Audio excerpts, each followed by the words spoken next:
اعوذ باللہ من الشیطان الرجیم بسم اللہ الرحمن الرحیم۔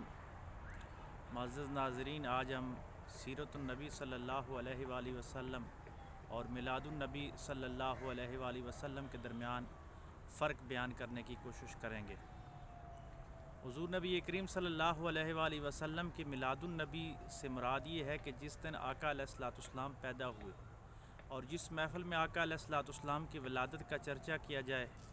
حضور علیہ الصلوۃ والسلام کے آمد کے جو صحیح حدیث میں یا دیگر الہامی کتابوں میں جو قرآن و حدیث کے ساتھ سپورٹڈ ہیں،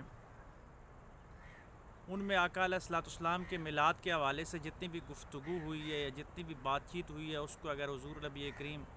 صلی اللہ علیہ وآلہ وسلم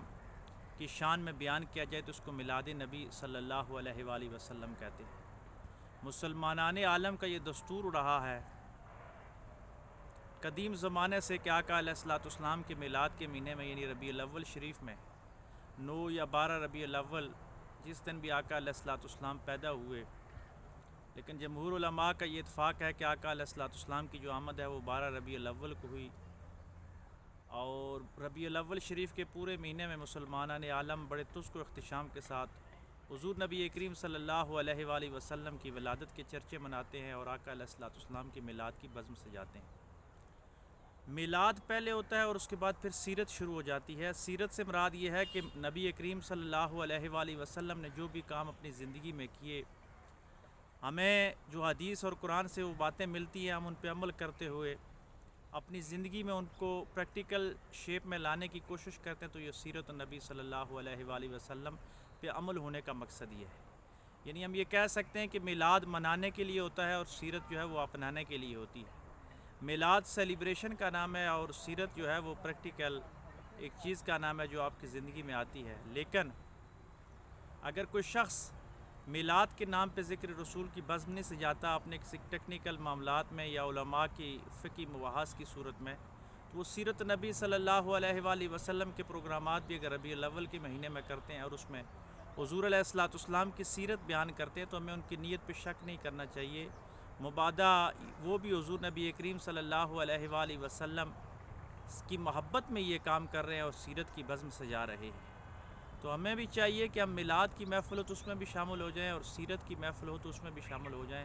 مقصد صرف اور صرف دونوں کا یہی ہے کہ ذکر رسول صلی اللہ علیہ وآلہ وسلم کو بلند کرنا، اور یہ وہ ذکر ہے کہ ہماری بلندی اس ذکر کی وجہ سے ہوتی ہے کہ اس ذکر کے ساتھ اگر ہم اپنا تعلق قائم کر لیں گے تو ہماری بھی بگڑی بن جائے گی، کیونکہ اللہ تبارک و تعالیٰ نے حضور علیہ الصلوۃ والسلام کے ذکر کے بارے میں فرمایا کہ وَرَفَعْنَا لَكَ ذِكْرَكَ، کہ اے محبوب صلی اللہ علیہ وآلہ وسلم، آپ کے ذکر کو آپ کی خاطر ہم نے بلند کر دیا۔ اب جتنی اللہ کی ذات بلند ہے اتنا ہی آقا علیہ الصلوۃ والسلام کا ذکر بھی بلند ہے، کیونکہ یار کے سامنے یار کا ذکر جتنا کیا جاتا ہے تو تسکین ہوتی ہے۔ صوفیاء فرماتے ہیں کہ اگر اللہ کو راضی کرنا چاہتے ہو تو مصطفیٰ علیہ الصلوۃ والسلام کا ذکر کثرت کے ساتھ کرو، اور اگر مصطفیٰ علیہ الصلوۃ والسلام کو راضی کرنا چاہتے ہو تو اللہ کا ذکر کثرت کے ساتھ بلند کیجیے۔ آئیے ہم میلاد مصطفیٰ صلی اللہ علیہ وآلہ وسلم کی صورت میں بھی اور سیرت مصطفیٰ صلی اللہ علیہ وآلہ وسلم کی صورت میں بھی پروگرام منعقد کر کے اپنے آقا علیہ الصلوۃ والسلام کی محبت کو عام کریں اور ہر شخص تک آقا علیہ الصلوۃ والسلام کا پیغام پہنچائیں۔